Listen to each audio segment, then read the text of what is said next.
ఉమ్మడి నెల్లూరు జిల్లా గూడూరు నియోజకవర్గంలో వైసీపీ కార్యకర్తలను కంటికి రెప్పలా కాపాడుకుంటానని రాబోయే ఎన్నికల్లో వైసీపీని మరోసారి ఇక్కడి ప్రజలు భారీ మెజారిటీతో గెలిపించుకుంటారంటున్నారు గూడూరు నియోజకవర్గ వైసీపీ కొత్త ఇన్ఛార్జ్ మేరుగ మురళీధర్. వైసీపీ వైఎస్ జగన్ మళ్లీ ముఖ్యమంత్రి కాబోతున్నారంటున్న ఎమ్మెల్సీ మేరుగ మురళీధర్తో మా ప్రతినిధి Sagar Reddy face to face. Why not 175 అంటే ఇప్పటికే ముందడుగు వేశారు. దీనిలో భాగంగా ఇప్పటికే రాష్ట్ర వ్యాప్తంగా 68 నియోజకవర్గాలకు సంబంధించి ఇన్ఛార్జీల మార్పు కూడా చేయడం జరిగింది. ఎందుకంటే సిట్టింగ్ ఎమ్మెల్యేల మీద ఉన్న ఆరోపణలు కావచ్చు, అలాగే పార్టీని ఖచ్చితంగా గెలిపించాలనే ముఖ్య ఉద్దేశంతోనే ఈ మార్పుని చేయడం. దీంట్లో భాగంగా గూడూరు నియోజకవర్గానికి సిట్టింగ్ ఎమ్మెల్యేని తప్పించి మేరీగా మురళిని ఇక్కడ ఇన్ఛార్జిగా నియమించడం. ఇప్పటికే ఆయన స్థానిక సంస్థల ఎమ్మెల్సీగా ఉన్నారు, విప్పుగా కూడా పనిచేస్తున్నారు.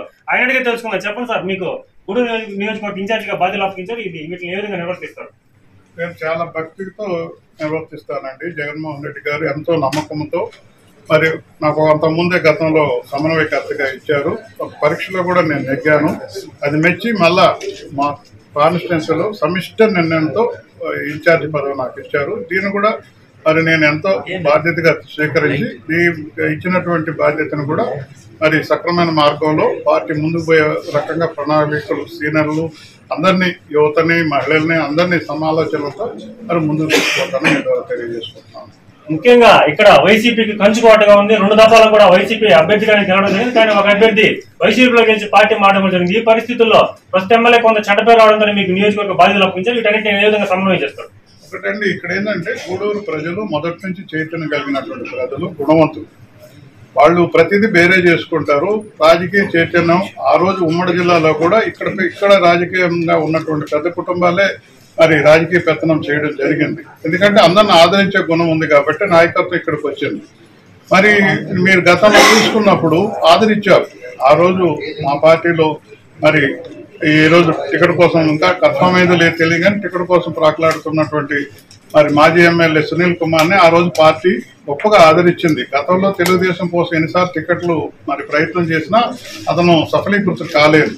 జగన్మోహన్ రెడ్డి గారు మరి ముచ్చటపడి మరి ఆ రోజు ఆయన ఆశీర్వదించి ఎమ్మెల్యేగా ఇచ్చారు, అవకాశం ఇచ్చారు. ప్రతి ఒక్కరు కూడా జీవితంలో ఒకసారి ఎమ్మెల్యే కావాలని కోరిక ఉంటుంది. మరి ఎమ్మెల్యే చేసిన పార్టీకే నమ్మక ద్రోహం చేసి అతను వేరే దారి చూసుకున్నారు. అందువల్ల ఆ దఫాల నెక్స్ట్ దఫ ఒక పక్క మా ప్రీతం నాయకులు జగన్మోహన్ రెడ్డి గారు పార్టీ కోసం గుణప్రాయంగా మరి పార్టీ పదవి రిజైన్ చేసినటువంటి ఐఏఎస్ ఆఫీసర్ పెద్దలు మరి వరప్రసాద్ గారిని క్యాండిడేట్గా డిక్లేర్ చేస్తే చంద్రబాబు నాయుడు గారు ఎవరైతే పార్టీకి తల్లి లాంటి పార్టీకి నమ్మక ద్రోహం చేశారో అతన్ని క్యాండిడేట్ పెట్టారు. ఆయన పెట్టినంత మాత్రం ప్రజలు అవినీత్యం కలిగిన, అందులో గూడూరు ప్రజలు అవినీత్యంగా ఆలోచించేవాడు. గుణవంతులు, చైతన్యవంతులు, దానికి రిజల్ట్ చూపించారు కదా. గతంలో ఎప్పుడు కూడా గూడూరులో లేని మెజార్టీని, గూడూరులో చరిత్రలో లేని మెజార్టీని 45,000 పైచీలకు మెజార్టీ ఇచ్చారంటే చేసిన తప్పు. అందుకే అతన్ని మనం క్షమించకూడదని వాతావరణం ఇచ్చారు కాబట్టి అంత మెజార్టీ వచ్చిందని మీరు తెలియజేసుకుంటాం. చివరగా విజేతకు మీరు మారుపేరుగా మురళి అని చెప్పి ఇప్పటికీ అందరూ అనుకుంటారు, అలాగే మృదు స్వభావం అనుకుంటారు. ఇదే సమయంలో ఎన్నికల సమయం కూడా చాలా తక్కువగా ఉంది. మీరు ఏ విధంగా ముందుకెళ్తారు? నేను సలహాగా నేను శాంతియుతంగా ఆలోచిస్తాను. కార్యకర్తల జోలికి వస్తే మాత్రం, అన్యాయంగా మా కార్యకర్తల జోలికి వస్తే మాత్రం నేను ఎట్లాంటి వెనకడుగేసేది ఉండదు. దానికోసం ఎంత పోరాటానికైనా సిద్ధంగా ఉంటానని మీ ద్వారా తెలియజేస్తాను. చివరగా గూడూరులో ఇప్పటికే మొండిగోడలాగా మిగిలిపోయింది ఒక ఫ్లైఓవర్. ఇప్పటి నుంచో గెలిస్తే 6 నెలలు కంప్లీట్ చేస్తానని ప్రస్తుతం ఎమ్మెల్యే చెప్పారు. అలాగే కొన్ని పనులు కూడా గూడూరు నియోజకవర్గంలో ఎక్కడా కూడా నియోజకవర్గ వ్యాప్తంగా చాలా, ఎందుకంటే ముఖ్యంగా ఒక ప్రాంతానికి రోడ్ లేదని కొంత ఎలక్షన్ కూడా బాయ్కాట్ చేసిన పరిస్థితి, అది కూడా అయిపోయింది ఆ రోడ్డు కూడా. సో ఇలాంటివన్నీ మీరు ఏ విధంగా కంప్లీట్ చేయబోతున్నారు? అవన్నీ కూడా కొన్ని టెక్నికల్ ప్రాబ్లమ్స్ అండి. అక్కడ పక్షులన్నీ రోడ్డు ఆగిపోవడానికి కారణం ఏంటంటే పక్షులకి కొంత సంరక్షణ ఏరియా పెట్టడం జరిగింది. అందులో రోడ్లు వేయాలంటే కొంత కేంద్ర ప్రభుత్వం పర్మిషన్లు అవి తీసుకోవాలి తప్ప, ఆ రకంగా లేట్ అయింది తప్ప ఇంకోటి లేదు. ఇంకొక రకంగా ఈ సందర్భంగా మీకు మనవి చేస్తున్నాను, నిజంగా గూడూరులో 1 to 2 టౌన్ కలిసే ఫ్లైఓవర్ చాలా రోజుల నుంచి ఆగిపోయిందండి. ఈ విషయంలో మాత్రం మా ఎమ్మెల్యే గారు మా పార్టీకి ప్రతిభ తెచ్చారు. ఆయన శాయశక్తుల ప్రయత్నం చేసి దాన్ని ఒక రూపం తెచ్చారు. అది తొందరలోనే ఎగ్జిక్యూట్ అవుతుంది. మార్కెట్, అదే రకంగా రైతు బజారు, అడిషనల్గా మరి ఆసుపత్రికి సంబంధించినటువంటి అడిషనల్ బిల్డింగ్స్ కానివ్వండి, తర్వాత కొన్ని విషయాలు గూడూరుకి మాత్రం చాలా గొప్పగా పార్టీకి ప్రతిభ తెచ్చే విధంగా ఆయన పనిచేశారని మాత్రం స్పష్టంగా చెప్పగలరు.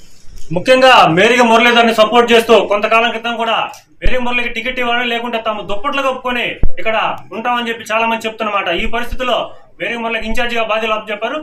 రాబోయే కాలంలో కూడా కార్యకర్తలకు ఎటువంటి ఇబ్బంది లేకుండా కార్యకర్తలు రక్షణగా ఉంటాను, గూడూరు నియోజకవర్గంలో మళ్ళీ కూడా అత్యధిక మెజార్టీతోనే వైసీపీని గెలిపించుకుంటామని చెప్పి మేరే మురళి తెలియజేస్తున్నమాట. కెమెరామెన్ సురేందర్తో సాగర్ రెడ్డి, డబల్ 9 గూడూరు.